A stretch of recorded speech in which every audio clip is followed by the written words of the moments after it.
चलिए ये क्वेश्चन आपके जो है देखिए और इसको सॉल्व करने का प्रयास करिए। क्या कह रहा, हाइड्रोक्लोरिक HCl के अणु का द्विध्रुव आघूर्ण दे दिया गया। ठीक, तो सबसे पहले गिवन क्या है ये हम लोग निकाल लेते हैं। तो गिवन दैट द्विध्रुव आघूर्ण यानी कि क्या दे दिया गया, P की वैल्यूज दे दी गई है ना, 3.4 × 10⁻30 कूलम्ब मीटर ये दे दिया गया। ठीक, इस पर समरूप क्षेत्र सामर्थ्य न्यूटन पर कूलम्ब, तो कंफ्यूज मत होना, एज ए वैक्यूम क्षेत्र की बात कर रहा है। ठीक है, ये दे दी गई। तो E = भी हमारे पास दे दिया गया ठीक ना, 2.5 × 10⁵5 न्यूटन पर कूलम्ब द्वारा लगाए गए अधिकतम बल आघूर्ण की गणना करो। ठीक है, तो अधिकतम बल आघूर्ण निकालना है।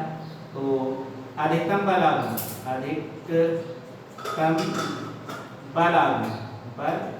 आघूर्ण तो इस कंडीशंस में क्या होता है, टाउ मैक्स = क्या हो जाएगा, PE। क्यों, क्योंकि आप लोग फार्मूला जानते हो, टाउ = क्या होता है, PE sin थीटा। अब यहाँ पे बात किया गया है किसकी, अधिकतम, तो अधिकतम का मतलब क्या हो गया, थीटा = 90 डिग्री।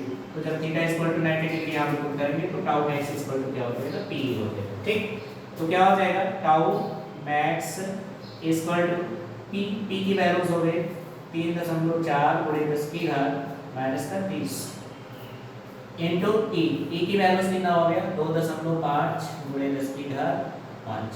ठीक, बस इसी को सॉल्व कर लेते हैं, जो होगा ये आंसर हो जाएगा।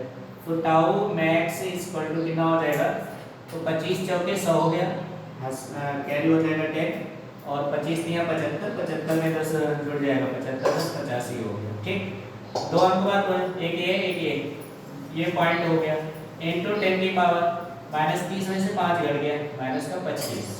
तो ये हो गया आपका टाउ मैक्स। ठीक है ना, ये हमारा क्या हो जाएगा, ये इस क्वेश्चन का आंसर हो जाएगा। ठीक, तो कोई भी डाउट होने के आराम से कर सकते हैं। ठीक, या अब ये बल आघूर्ण है तो बल आघूर्ण का जो है यूनिट क्या हो जाएगा, तो इसका हो जाएगा कितना,